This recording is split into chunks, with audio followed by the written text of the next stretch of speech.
আমাদের কাছে মনে হচ্ছে যে নির্বাচন সংস্কার মানে কিছু বলা হচ্ছে যে কিছু যৌক্তিক সংস্কার করে যদি নির্বাচনটা না দেওয়া হয় তাহলে বিএনপি যখন ক্ষমতায় আসবে বা অন্য কেউ যখন ক্ষমতায় আসবে তারাও আসলে একই সরকারের সমান ফেসিস্ট হতে পারে, গত সরকারের সমান। তো সেইটা চিন্তা করে তাদেরকে সংস্কারের কথা বলা হচ্ছে। আমি এটার সঙ্গে একেবারেই একমত নই। আমি ঘোরতর আপত্তি জানাচ্ছি, তীব্র প্রতিবাদ জানাচ্ছি। বিএনপির সঙ্গে ফ্যাসিস্ট আওয়ামী লীগের তুলনা করার কোনো কারণই থাকতে পারে না। কারণ বিএনপি ইজ এ পার্টি, যে দলটা বহুদলীয় গণতন্ত্র নিয়ে এসেছে। আওয়ামী লীগ একদলীয় শাসন ব্যবস্থা বাকশালে ছিল, আমরা বহুদলীয় গণতন্ত্র নিয়ে এসেছি। আমরা সংসদীয় গণতন্ত্র নিয়ে এসেছি, ম্যাডাম জিয়া নিয়ে এসেছেন। আমরা তত্ত্বাবধায়ক সরকার বিধান পাশ করেছি পার্লামেন্টে, এবং আমাদের কাছে ফ্যাসিস্ট আবার এখন পর্যন্ত তো প্রশ্নই উঠতে পারে না। আমাদের যে পার্টির স্ট্রাকচার, আমরা যে কাজ করেছি সেগুলো সমস্ত গণতন্ত্রের পক্ষে গেছে, এবং 14 বছর লড়াই করেছি তো ফ্যাসিস্ট হওয়ার জন্য নয়, গণতন্ত্রকে প্রতিষ্ঠা করবার জন্য।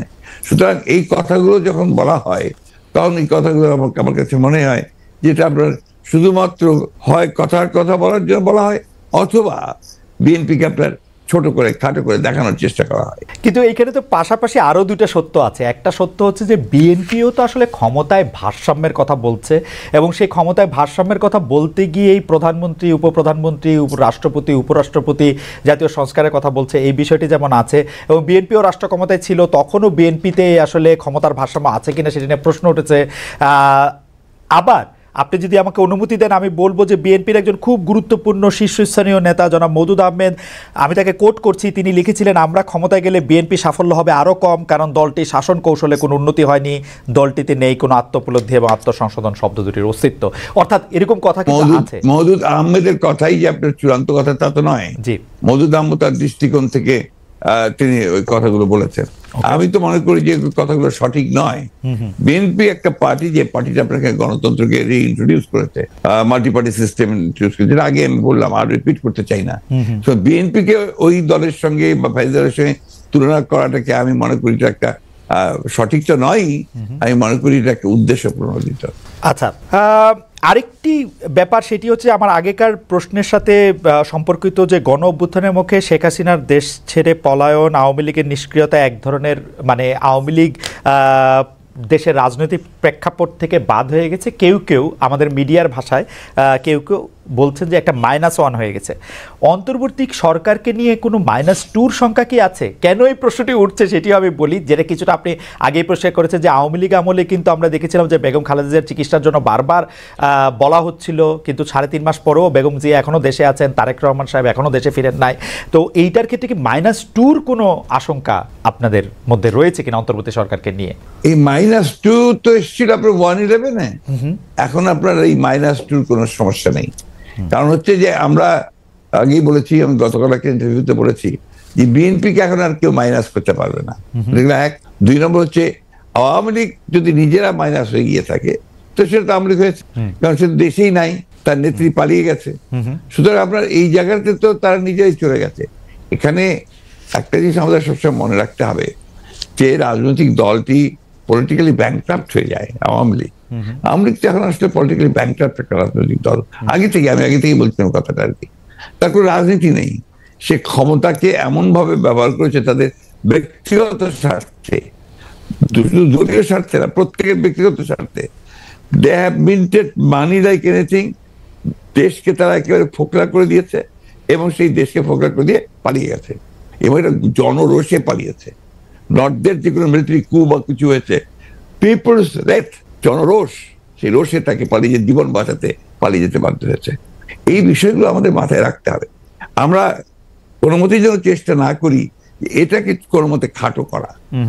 The fascist Awami League regime এতে বাধ্য হয়েছে দেশ থেকে পালিয়ে যেতে জনরোষে। ওকে, গত 15 বছরে আওয়ামী লীগের শাসনকে যে ফেসিবাদী বলা হচ্ছে, এবং তার যে পালিয়ে যাওয়াটা, যেটি আসলে আপনি এখন বর্ণনাও করলেন, দুর্নীতি, তারপরে নানা ধরনের নানা কারণে, কিন্তু তার পেছনে আপনাদের আমলে যে 20 বছর আগে 21 আগস্টে গ্রেনেড হামলা, বিচারকদের বয়স বাড়িয়ে তত্ত্বাবধায়ক সরকারকে প্রশ্নবিদ্ধ করার মাধ্যমে শেখ হাসিনাকে কর্তৃত্ববাদী শাসনের দিকে নিয়ে যাওয়া, এ নিয়েও আসলে নানা ধরনের আলোচনা আছে।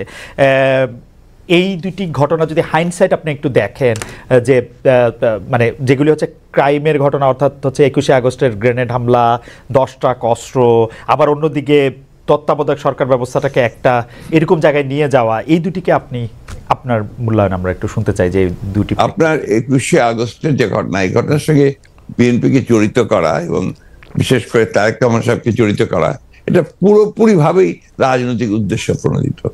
এটা কোনো মতেই বিএনপি এর সঙ্গে জড়িত তো নয়ই, বরঞ্চ আমি মনে করি যারা বিএনপিকে শত্রু হিসেবে চেনে তারা জড়িত, এবং এখানে বেনিফিশিয়ারি কারা হয়েছে সেই বিষয়টা আমাদেরকে অবশ্যই লক্ষ্য রাখতে হবে। 21শে আগস্টের মামলায় who was the beneficiary? Beneficiary was Awami League. কারণ বিএনপি ক্ষমতায় থেকে সে এমন কোনো ঘটনা ঘটাবে কেন যে ঘটনাটা তার বিপক্ষে যাবে? এটা গেল 1 নম্বর। আর আপনি যে প্রসিডিংস গুলো দেখেন সমস্ত, আপনি তো একসময় বিচার বিভাগের মানুষ ছিলেন, দেখবেন যে তারেক সাহেবকে এখানে জড়িত করা হয়েছে 4টা আপনার আইও চেঞ্জ করার পরে। সর্বশেষ যে আইও নিয়ে আসা হয়েছে সে হচ্ছে আওয়ামী লীগ দলীয় ভুক্ত কাহার এখন, যে আপনার নিজে থেকেই তাদের মানে নির্দেশে সে এই চার্জশিটটা করেছে, যেটা কোনো সম্পর্ক নেই। অন্যদিকে যে আপনার মূল আসামি ছিল, ভদ্রলোকের নাম আমি বলে যাচ্ছি, মৌলানা মুফতি মোহাম্মদ, তিনি তাকে দিয়ে 164 দিন তাকে টর্চার করে তাকে দিয়ে একটা আপনার স্টেটমেন্ট করিয়ে নিয়েছিল। পরে দেখা গেছে যে উনি নিজেই সেটাকে আবার ভোগ করেছেন, বলেছেন যে এটা আমার কাছে আমাকে টর্চার করে নেওয়া হয়েছে। এবং দেখেন কিভাবে কি মারাত্মক ঘটনা, কোথায় চলে গিয়েছিল সবকিছু। এবং he was hang before the trial was complete. তো যে প্রধান আসামি তাকে আপনি আগেই অন্য একটা মামলাতে জুড়িয়ে দিলেন যাতে আসল সত্যটা বেরিয়ে নিয়ে আসে। তো এই কথাগুলো কিন্তু কেউ আপনার ইনভেস্টিগেটিভ জার্নালিজম করে না, যার ফলে এই বিষয়গুলো আসে। আপনারা পলিটিক্যালি জিনিসটাকে নিয়ে চেষ্টা করেন, ওটা দিতে why did you try to go deep into it? আমি বলি শেষ করি প্লিজ। জি প্লিজ ইনভেস্টিগেটিভ জার্নালিজমটা সিরিয়াসলি করেন এবং এটাকে ফাইন্ড আউট করেন যেটা আসলে ব্যাপারটা কি ছিল। সেটা করছেন না, করছেন যে বিএনপি কিন্তু সব করার জন্য করছেন। এটাকে আমি মনে করি এটা এক ধরনের রাজনৈতিক উদ্দেশ্য প্রণোদিত।